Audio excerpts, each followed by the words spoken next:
thank you for your words, and thank you for your work, and thank you for being you. And it is hard to not get emotional about it because it has been such a 7-year journey. And I think as a fan, it's hard to say goodbye to Michonne. It's hard to say goodbye to you as a fan of the show, but as someone who is deeply a fan of you, Danai, I know you're an incredible playwright. You're an incredible writer. You're an incredible actor. The second I saw you on screen on Black Panther, I'm like, well, she's gonna probably do a lot of this. And I know that it's hard to say goodbye to you on the show, but I know that we as fans will see you in Hall H many, many, many times over, doing other many, many, many amazing things. And I just, as a person, I'm sad, and I'm also happy for you and honored that I've gotten to see you bring this character to life all these years. So thank you from the bottom of my heart.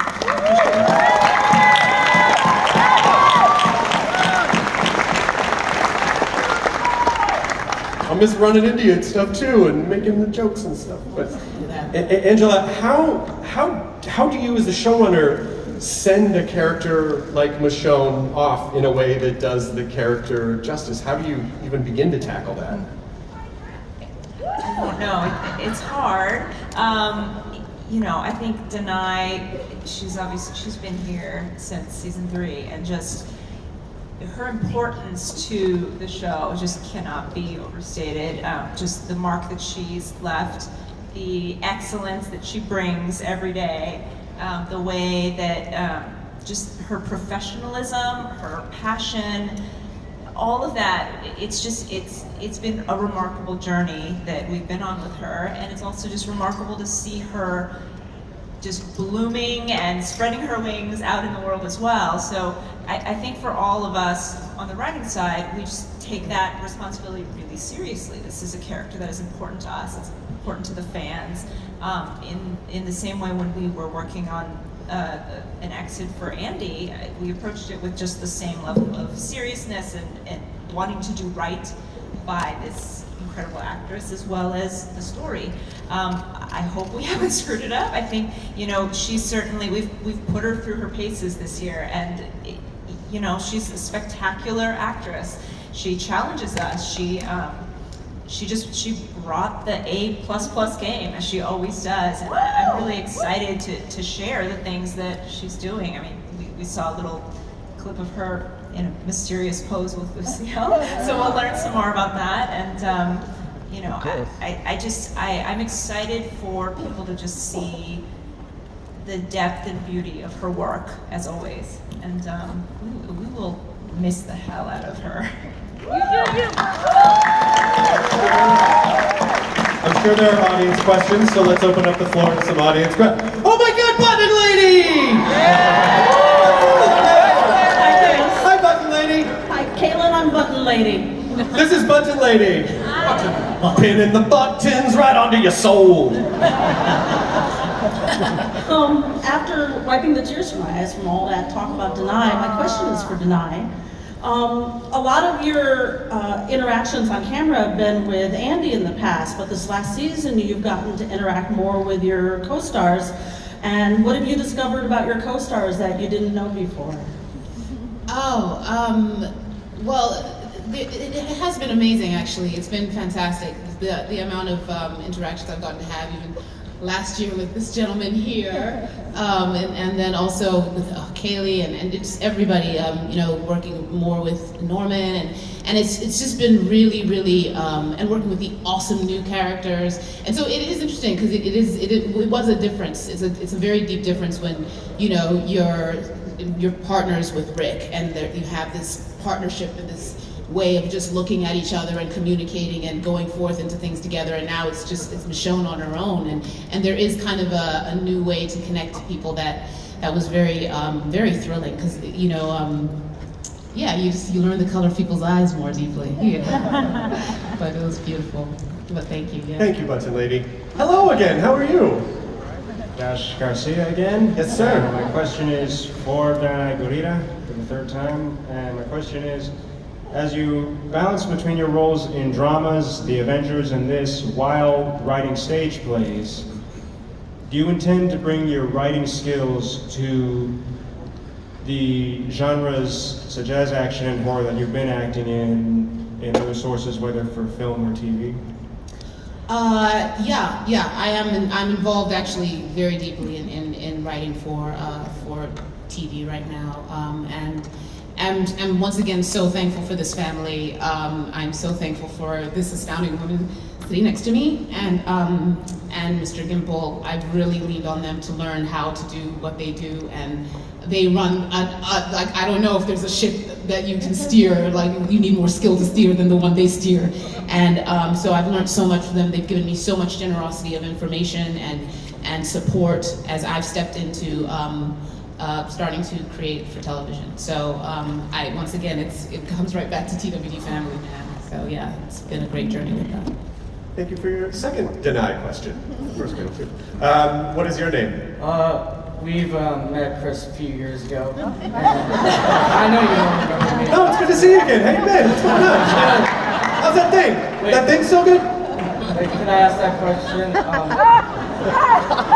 This is part of our dynamic. We're old friends. Danai, I wish you luck. Thank you. My question's for Norman. Would you be willing to lead the gang into storming Area 51? Yeah, I'm not sure what that is. I know it's a thing, but what is that? It's a Facebook event where almost 2 million people signed up. And we're gonna storm Area 51? If aliens are real, if not zombies. Are we going to try to steal stuff? What are we going for? Just to see the aliens. Just to see the aliens. Just a what? See the aliens. See if they're real. See if they're hidden in Area 51. I think you can just go out in the hall.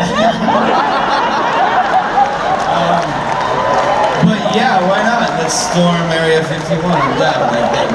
I'm not on Facebook, but can I go anywhere? Listen, 2 million people sign up on Facebook. People always do what they say they're going to do on the internet, so I'm Okay, sure. all right. People's job. Let's go find an alien. Oh, hey! How's it going? Excellent cosplay. I normally cosplay Ezekiel, so it's a little bit of a change up for me. What is your name? My name is Randy Nickel. And what is your question? My question is for Angela Kang. I'm quite happy that so far Ezekiel has avoided his fate because I kind of have a little bit of a vested interest when I cosplay him.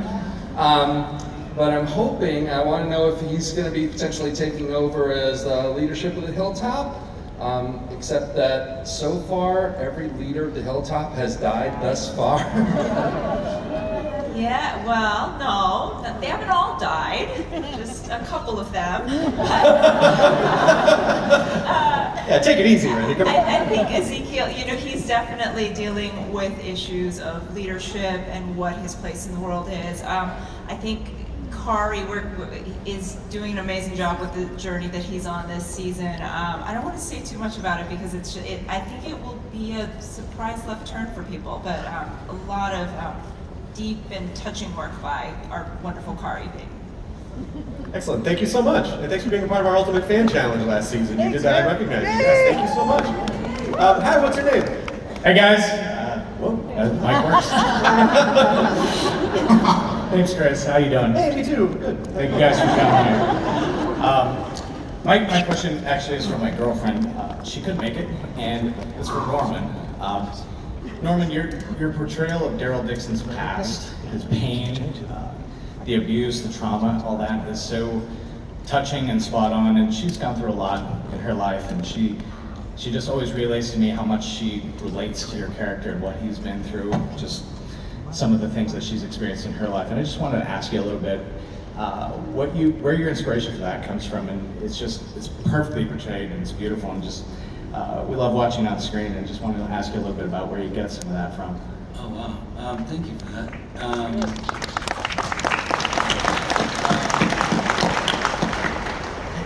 I'm like one of those guys that cries on planes. You know what I mean?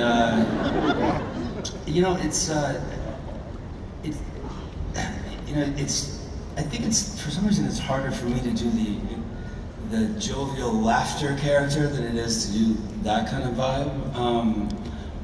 But you know, life experience, some of it.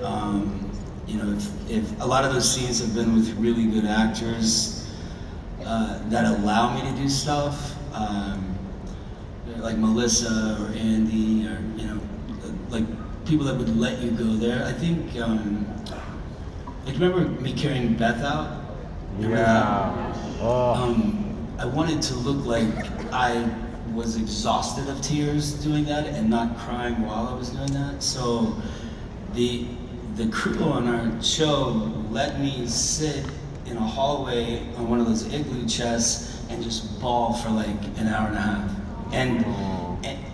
And that's how cool the crew is on our show. Like, nobody interrupted. I just see feet going by, but they just give you your space to do stuff. And I think, you know, it's always been like that on this show. Like, if someone has a really emotional day, it's not the goof around day, you know, and everybody gives each other that space to do that. But I think if I was on a different show, it would be harder to do that. But the artistry that goes in every department of this show, there's a lot of respect for every group, you know. So it makes it a little easier, if that makes sense. Yeah. Thank you. I was going to wrap the questions, but you are at the microphone. It wouldn't be fair to not let you ask your questions. So what is your question? You'll be the last. Hi, my question is,